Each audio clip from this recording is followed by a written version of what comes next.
All over our cities, along our coastlines and across our green and pleasant land, an invisible army is fighting a never-ending war. Their enemy is the filth that we create and the vermin that thrive on it. Welcome to the hidden world of the Grimefighters.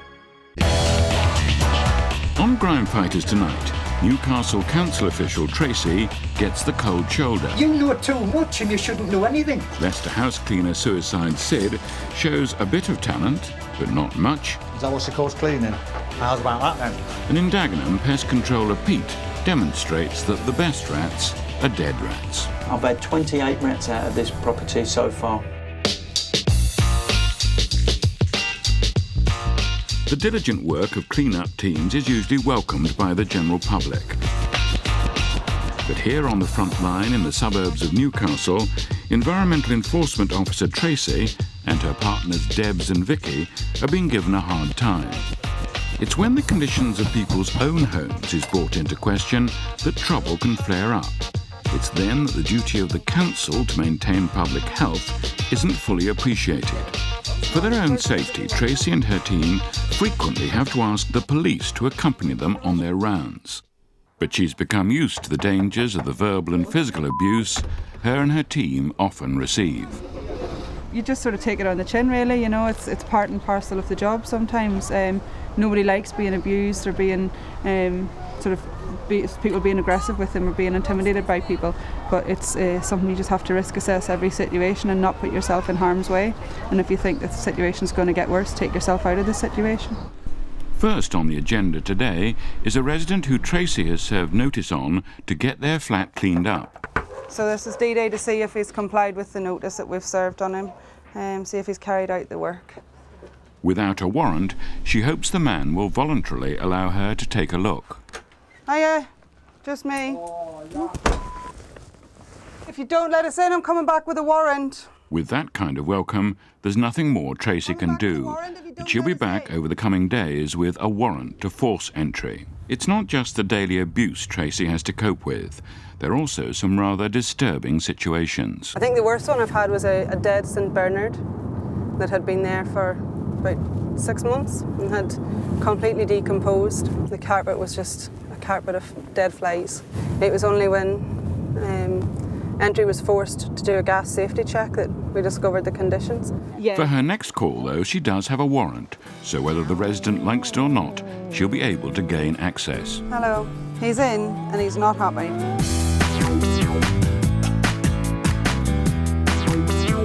In Leicester, council property manager Steve is dealing with the clean-up problems after negligent tenants have left. He has to work out how to refurbish the property and get it back onto the rental market. We've got this top floor tower block flat today. I think the previous tenant's been evicted, so we're just going to have a look inside and see what we can find. He's only just gone through the door when he's hit by the smell from the bathroom. Quite disgusting in there, to be honest. There's a lot of dog mess on the floor in the bathroom, so it looks like she's had animals not allowed within tower blocks. That's probably one of the reasons why she's no longer here. Now onto the living area. This is obviously somebody's living room, but from the state of the sofa and the chairs, I don't know how they've ever been comfortable in here.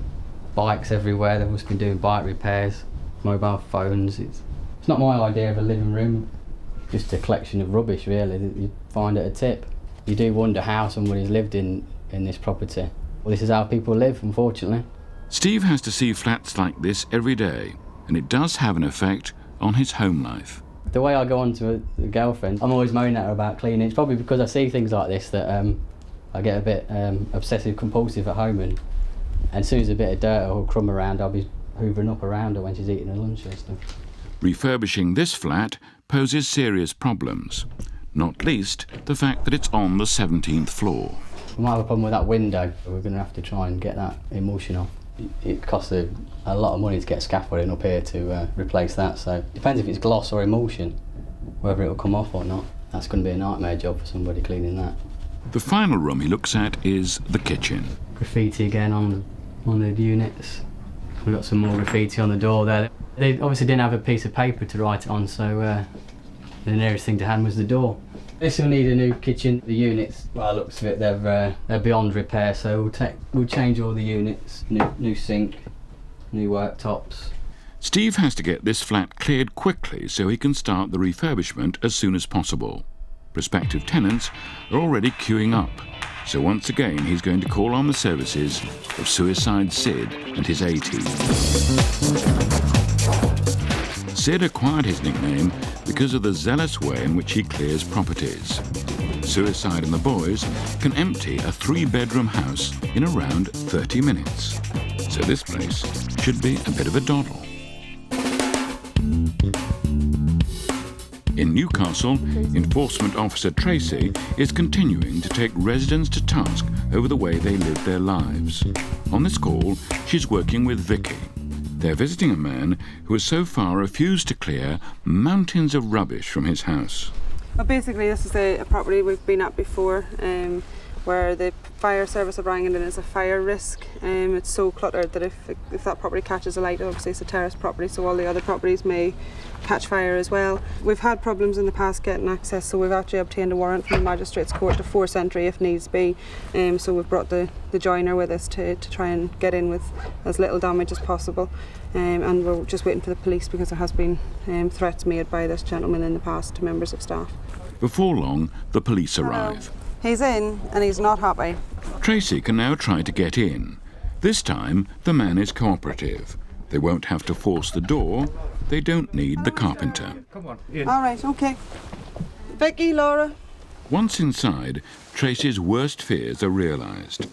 It seems the man has made little effort to clear away any of the clutter which is piled chest high in all of the rooms. He can hardly get to his bed or to the bathroom. This place is undoubtedly a fire hazard, as well as a potential breeding ground for vermin. Tracey needs to take action. Okay, so obviously that you haven't done what we've asked. I've tried, I've got stuff away, I've got stuff bagged, ready for Friday. You still haven't complied with the notice that we've given you. Like Vicky I says, cannot do everything at once. You know too much and you shouldn't know anything. at the end of the day, you haven't done what we've asked. You've had this since February to deal with. You haven't done it, so we're going to bring contractors in who are going to do it, which will involve getting rid of anything in here that we deem needs to be gotten rid of. As far as Tracey is concerned, she's seen and heard quite enough. Right, that's us, thank you. This was his last chance to prove to us that he was going to do the work that we needed him to do to clear the property. He's just sort of moved things around from room to room. The property is a massive, massive fire risk. The man's a smoker, he likes to drink, and unfortunately that's a massive risk when you're in a terrace property. The contractors will arrive in the coming weeks, and the man may be charged hundreds of pounds by the council for their services. It's estimated that there are over 60 million rats in Britain. If you're unlucky enough to live near a property that's infested, your own home is likely to be affected too. That's exactly what's happened here in Dagenham in Essex, where Council Pest Controller Pete has been brought in to tackle the problem. Hello, mate. Hello, Pest mate. control, all right? Pete has been battling to control an army of rats invading a resident's home from a vacant house next door.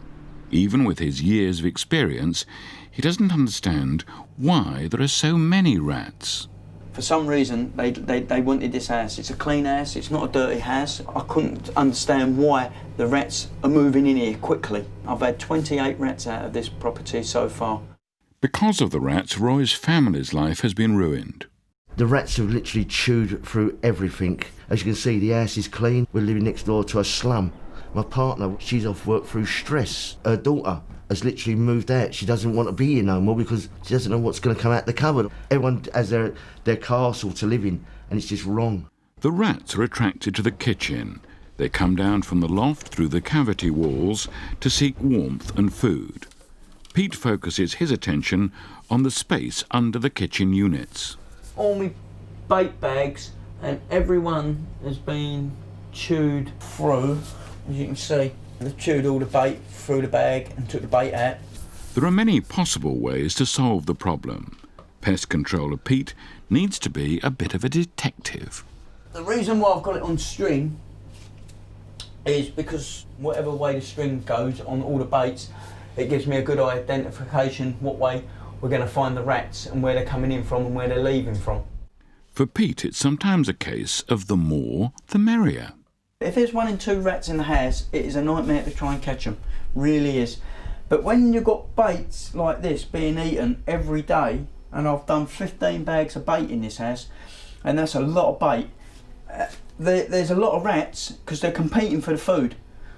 So where they're competing, it's making my job easier to catch the rats because I'm poisoning them quick. Bang, bang, bang, and using traps as well.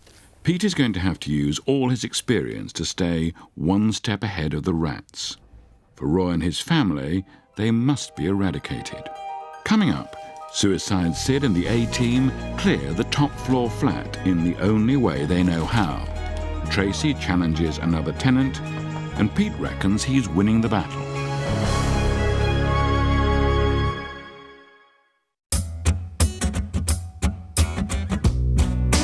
Throughout the country, an army of professionals are continuing to dedicate their daily lives to waging war on the nation's grime. In Leicester, council property manager Steve has called on Suicide Sid and his A-Team to pull out all the stops. Suicide and the boys can empty the contents of a family house in 30 minutes. But this one-bed flat is on the 17th floor, and everything has to come down via the lifts. There's limited spaces on the lift. You know what I mean, you can't bring anything downstairs because it's a fire hazard. And with Dave coming inside the lift, you can't get so much in it, can you? They've used these ones before, and that doesn't inspire confidence. I hope the lift don't get stuck. It does break down very often. This one does, doesn't it? But this time, hey-ho, the lift is working, and they can make a quick start. First, they remove the council's protective door. The bins have got to come in and out, and also the chairs and the sofas have also got to come out this way, so we can't get them out with this on, so it's got to come off. Once the door is off, the problems are exposed. Sadly, they've seen this all too often. I would say this is about the average. That's for a an bad average, flat. yeah, for a bad flat. After years in the job, Sid is still baffled as to why people do this. I don't understand how people can live like this, really. Apparently she was an alcoholic. I mean, looked at it, you'd think it was a boys' flat, wouldn't you? With all the push bikes and that, but you wouldn't believe it's a woman lived here. Maybe she had a fetish for bikes, I don't know. Makes you wonder where she sat and slept. There's no bed in here or anything. As always, it's the big stuff first, so the boys grab the sofa, or what's left of it. What do you add to this then? You got some use out of this, didn't you? But there again, it's alcoholics, isn't it? They don't spend money on furniture or anything, they just drink all the time, isn't it? You know what I mean? So they'll just put their head down anyway, wouldn't they, really? Usually the fridge in these properties is horrible, but amazingly, Sid doesn't have to hold his breath. It's not bad, actually. With the big items cleared, the boys are making good progress, and there's time for a spot of reminiscence. You just don't know what you're going to come up against. You know what I mean? Some places you could come to an house or a flat, and it's immaculate. When I say immaculate, you could walk in there and actually live in the places, you know what I mean? But then some places like you get like this. I mean, we went to a flat the other week. The bloke had put all brand new carpets down and never moved in. And we've just gone there, took all the carpets away and just crushed them all. Pointless, isn't it? This house we've done. And we found these photos of a woman in bondage. And a couple of weeks later, Dave went to the co-op and actually bumped into the woman, didn't you? Yeah, in the queue. I can't say too much because my wife will with me. But I did say I recognise you. Yeah, with no clothes on. Things seem to have been going rather well. But then there's the bathroom. As you can see, as you walk in, it looks like the dog's been living here. Been there a few days actually, because it's dry, look. It's quite rock hard. Doesn't look like she used the bath or anything, does it? It looks like the dog's been using it. Caution, wet floors, cleaning in progress. Is that what she calls cleaning? How's about that then? Thanks to the boys' hard work, the flat's looking a whole lot better. But will property manager Steve agree? In Newcastle, enforcement officer Tracey and her team have been called to a flat where a council tenant is believed to be living in horrible conditions. It's a property where we've had reports that the bath, the toilet and the wash hand basin's full of faeces. We've noticed it when the block flooded over the weekend. There's no answer. Tracey's colleague Brian isn't going to be put off. Hello, it's the housing office. Can you open the door, please? It was worth the effort. Hiya, my name's Tracey McCann. You got the notice. Can we come in and have a look around, please? Thank you. Tracey heads for the bathroom.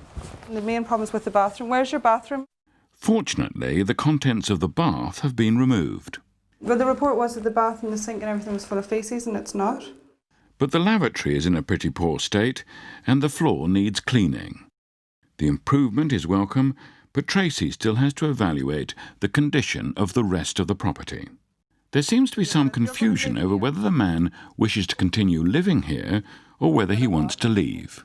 Do you live here? Is this your main residence? Yes. I'm going to put a notice in. What sort of notice? Notice to quit? Notice of termination. If you haven't terminated by the end of today, then I'm going to serve a legal notice on you to get the work done in this flat, to put it right, to get that toilet cleared. If the man does go, the flat will have to be cleared at the council's expense. If he stays, he will have to pay for the repairs. Tracey leaves the man to decide what he wants to do. Her colleague Brian has found out how the bathroom might have been cleared. Brian has just said there when the technical lads went in on Monday, he was actually scooping the faeces out of the bath with a pan. I have no idea where it has gone, but yeah, it was a much nicer scene than I expected when I went in. The tenant has until this afternoon to decide whether to stay or go. In Dagenham, Pest Controller Pete is continuing to check the bait and traps he's laid in a house to cope with a serious infestation of rats. They're coming from a derelict house next door. As he looks under the units in the kitchen, it's Geronimo. There you go. It's one of our culprits. This rat's been caught for about an hour and a half, roughly, by how soft it is. There's no rigor mortis setting. Pete has to know everything about the lifestyle of the rats. It's a case of know your enemy. This one's a male. You will hear the males rucking and fighting and scrabbling over the food. The females won't. They just tend to want to be in a group and eat the food together and share it. Males are sort of rucking, hear that squeaking, sort of noise all the time. Which we have heard in here when I've actually put the bait in. Pete learns from the way the rat died how it lived. When you catch them around the head like this one, it's telling me basically that there was more than one rat running along here on the food. 9 out of 10 a rat will use its tail and try and flick the bait literally off the trap, and then if it gets caught on the trap with its tail, the actual tail part, sectioned from roughly about here, will come apart, then will actually come off. It's like a lizard. When it gets caught or you pick a lizard by its tail comes off. Exactly the same with a rat. The rat does the same, and that's how he gets away. Pete's won a small battle today, but the war is far from over. Homeowner Roy is still upset because it wasn't his fault. You tell people, they say, oh, what's happening? Oh, we've got rats in our house. The first thing they think is, oh, another dirty family. They don't see what we have to live with. We keep our house tidy. We spent a lot of money doing how we want to do it, how we want to live. And through someone's negligence, our house is ruined. We try our hardest to keep our own area clear. We sweep the front out. Our dog goes to the toilet in the garden. It's picked up so we don't upset our neighbours. And it just ruined our lives. After rebaiting and resetting the traps, Pete can call it a day.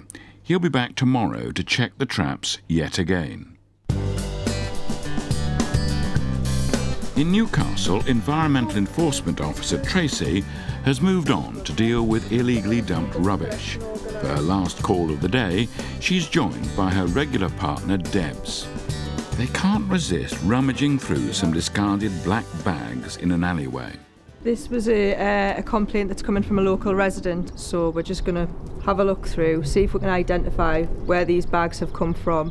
Tracey and Debs are trying to find out who's responsible so they can caution or even prosecute the offender. Some people leave all sorts of personal information around. It's a bank account paying in receipt with a sort code, account number, 80 quid paid in. It's unreal, the sort of things you come across. Checkbooks, bank cards, full bank statements with full bank details on. Should somebody come along with intentions that were not entirely positive, then it would mean that, you know, they would have access to a lot of information, people's personal information, which I'm sure, you know, they could make use of. Inside every bin bag, there's always the prospect of an unpleasant surprise. Carefully don't stand in that bag beside you because I think it's a dead animal. I can see guts. You can see guts? Uh-huh. I think it's a dead bird. It doesn't smell good, let's put it that way. I enjoy my job, but sometimes there's parts of it that aren't so nice. The bank account details should lead them to the culprit. They'll send out a cautionary letter, and if that doesn't work, the offender could be prosecuted for fly tipping.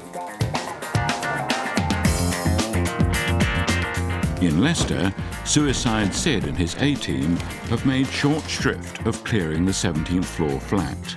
But they've still got to put back the protective door to stop any intruders. We're just basically now we're just locking up and just sweeping up on the way out to the lift. Just take the last of the bins down there and just lock up. Sid is resigned to the fact he'll be back here again. We do go to an hour, twice, 3 times a year sometimes. Why you want to move in for a couple of days or a couple of weeks, then like you move back out again. Plus you're leaving all your furniture what you brought in. I mean, there's people out there who ain't got nothing, absolutely nothing. And yet these people can just walk in an house, fill it with all their furniture, and just walk out in a couple of months and leave it all. Then send someone else in and do the same again. We'll be back again. But Sid's always got Dave to keep his spirits up. You know what they say about fat guys, don't you? They may have small ones, but look at the weight pushing at home. This is tough work for tough men. But there are problems. No, I've done one of my nails. Since we filmed, the man with a mountain of rubbish did all and more than was asked to remove what had become a serious fire risk. The tenant, given the chance to stay or go, decided to leave. The flat will soon be back on the rental register. In Leicester, the property on the 17th floor was soon re-let. In Dagenham, the score was 45 dead rats to 0, and Pete is determined there's going to be no replay.